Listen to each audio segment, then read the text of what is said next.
IT రంగంలో పనిచేసే ఉద్యోగుల పని గంటలను పెంచే ప్రతిపాదనపైన కర్ణాటక ప్రభుత్వం ఆలోచన చేస్తోంది.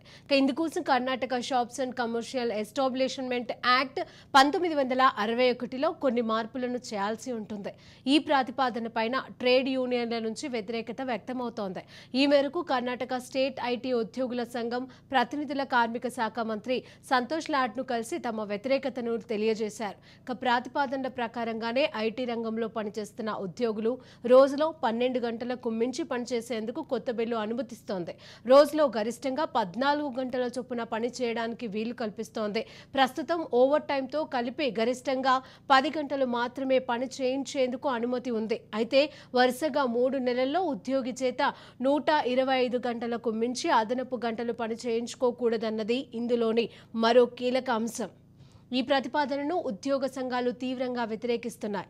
ఉద్యోగి రోజులో గరిష్టంగా ఎన్ని గంటలు పనిచేయాలనే దానిపైన కటాఫ్ అంటూ ఏదీ లేదని కేఐటియు ప్రతినిధి ఒకరు పేర్కొన్నారు. 125 గంటల గరిష్ట పరిమితి వల్ల కంపెనీల ఉద్యోగులతో తమకు కావలసిన రోజులు, వారాలలో నిర్దిష్ట పరిమితికి లోబడి పని చేయించుకునే అవకాశం ఉందని చెప్పారు. ప్రస్తుతం వారంలో 48 గంటలకు మించి పని చేయించకూడదని కార్మిక చట్టాలు చెబుతున్నాయని అన్నారు. పని గంటల పెంపు వల్ల ఉద్యోగులు మరింత మానసిక, శారీరక ఒత్తిడికి లోనయ్యే అవకాశం ఉందన్న ఆందోళన వ్యక్తం చేశారు. అయితే విస్తృత స్థాయిలో సమావేశం ఏర్పాటు చేస్తామని కార్మిక శాఖ మంత్రి హామీ ఇచ్చారని తెలిపారు. కర్ణాటక ప్రభుత్వం ఒక వివాదం సమస్యపోకముందే మరొక వివాదాన్ని తలకెత్తుకుంది. మొన్నటిదాకా స్థానికులకు రిజర్వేషన్లు ఐటీ రంగంలో, ఇతరతర రంగాల్లో బయట వాళ్ళ ప్రమేయం ఎక్కువ ఉంటుంది, బయట వాళ్ళు ఉద్యోగాలు చేస్తున్నారు, స్థానికులకు ఉద్యోగాలు లభించడం లేదనే వివాదం ముగియక ముందే మళ్ళీ వెనక్కి తీసుకుంది. ఎప్పుడైతే 100% రిజర్వేషన్ కొన్నిటికి, 50% రిజర్వేషన్ కొన్నిటికి, 75% రిజర్వేషన్ కొన్నిటికి ఇట్లా పెట్టి మరి ఐటీ కంపెనీల యజమానులు, ప్రపంచవ్యాప్త కంపెనీల నిరసనతోని మళ్ళీ వెనక్కి తీసుకున్నారు. అంటే ఒక వివాదం తెరలేపిండ్రు, అది ముగియగానే మరొక వివాదానికి తెరలేపిండ్రు అనొచ్చు. ప్రస్తుతం బెంగళూరులో, ముఖ్యంగా కర్ణాటక రాష్ట్రంలో ఈ ఐటీ ఉద్యోగులకు 10 గంటల పెంపు ఇప్పటికే దుర్మార్గంగా వర్క్ ఫ్రమ్ హోమ్ వచ్చినప్పటి నుంచి 8 గంటల పని దినాలు కాస్త 12, 14 గంటలు పెరిగినాయి అంటుంటే దీన్ని లీగలైజ్ చేయడం వల్ల మరింత సమస్య వచ్చే అవకాశం ఉంది. నిజంగానే అంటే ఐటీ రంగ నిపుణులు కానీ వీళ్ళందరూ చెప్తున్న దాని ప్రకారం ఇప్పటికే ఓవర్లోడ్ అవుతున్న మెంటల్లీ, ఫిజికల్లీ 2 రకాలుగా ఐటీ ఉద్యోగులు నష్టపోతున్నారు. ఒక రకంగా చెప్పాలంటే బట్టను పిండేసినట్టు ప్రతిరోజు వాళ్ళ జీవన సారాన్ని పిండేస్తూ జీతాలు ఎంత ఎక్కువ ఇచ్చినా కూడా పని గంటలు అనేది ఒక మనిషికి కొన్ని గంటలు మాత్రం ఓపికగా పనిచేయగలుగుతాడు. ఉదాహరణకు ఒక మీటింగ్లో మొదటి 60 నిమిషాలు ఉన్న కాన్సన్ట్రేషన్ రెండో 6 నిమిషాలు ఉండదు.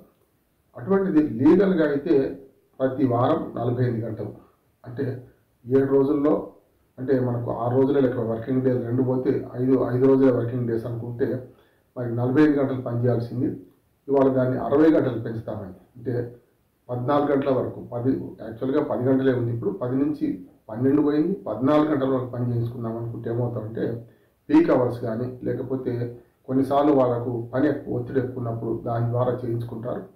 ఎప్పుడైనా సరే కార్మిక చట్టాల ప్రకారం 8 గంటల పని దాటితే 2 గంటల కంటే ఓవర్ టైం చేయించుకోవడానికి వీల్లేదు, మ్యాక్సిమం 10 గంటలు.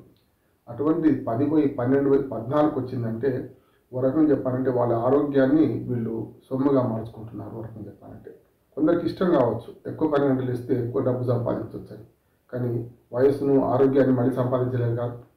అందుకని ఇప్పటికే వర్క్ ఫ్రమ్ హోమ్ అనే పేరు మీద చాలాసార్లు మరి అనారోగ్యం పాలవుతున్నారు. మీరు చాలామంది ఐటీ ఉద్యోగులకు ఈ కాళ్ళల్లో నరాలు వీక్ అయిపోయి నిలబడలేరు. చాలాసార్లు చూస్తుంటే మీరు ప్రతి గంటకు ఒకసారి ఐటీ రంగంలో ఉన్న వాళ్ళు ఎవరైతే పనిచేస్తున్నారో వాళ్ళందరినీ కూడా ఒక 5 నిమిషాలు నడిచి రమ్మంటారు. అంటే కూర్చొని 8-10 గంటలు కూర్చుంటే వాళ్ళ కాళ్ళ నరాలు వీక్ అయిపోయి చాలాసార్లు మీరు యువత 20 ఏళ్ళు, 22 ఏళ్ళ పిల్లలు కూడా నరాలు వీక్నెస్ గురి కావడం, కింద నిల్చుంటూ కింద పడిపోవడం, బండి 2 వీలర్ మోటార్ సైకిల్ కిక్కు కొట్టేటప్పుడు కింద పడేయడం, బండి విడిచిపెట్టడం, ఇట్లాంటివి చూస్తున్నాం.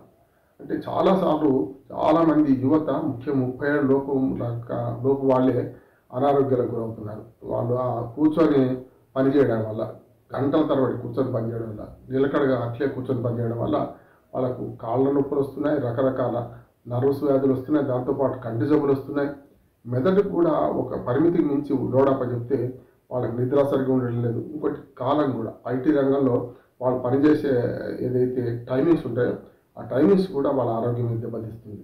కార్మికుల పని గంటల కోసం జరిగింది కదా, మరి అటువంటిప్పుడు దాన్ని ఉల్లంఘించి వాళ్ళ ఆధునిక బీహార్లు ఎవరైతే ఉన్నారో పని చేయించుకుంటూ పోదాం అనుకుంటే నాణ్యత కూడా ఉండదు. యాక్చువల్గా పని గంటలు పెంచినంత మాత్రాన పని నాణ్యత లేకపోతే లాభం ఏంది? ఏ పని చేయాలో ఆ పని అన్యమనస్కంగా చేస్తే ఆ పనులు లోపాలు జరుగుతాయి, దానివల్ల కోట్ల రూపాయల నష్టం కూడా జరగవచ్చు. కనుక ఇవాళ నిరుద్యోగ యువత చాలామంది ఎదురు చూస్తున్నారు. వీళ్ళ పని గంటలు పెంచే బదులు నిజంగానే కొత్త యువతకు ఉద్యోగాలు ఇచ్చి తక్కువ జీతంతో అయినా సరే తక్కువ పని గంటలతో ఎక్కువ మందిని కార్మికులు పెట్టుకోవడం వల్ల మంచి లాభం జరుగుతుంది.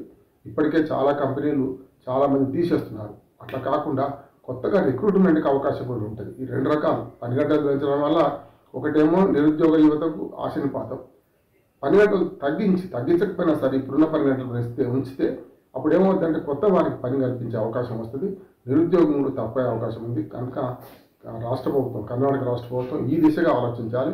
ఎక్కువ మందికి ఉపాధి కల్పించాలి, తక్కువ జీతాలతోనే ఎక్కువ మంది బతికే పరిస్థితి రావాలి. అందరూ బాగుండాలి, అందరూ మనం ఉండాలనే కాన్సెప్ట్ను ఆ ప్రభుత్వం పాటిస్తే మంచిదని నా ఉద్దేశం.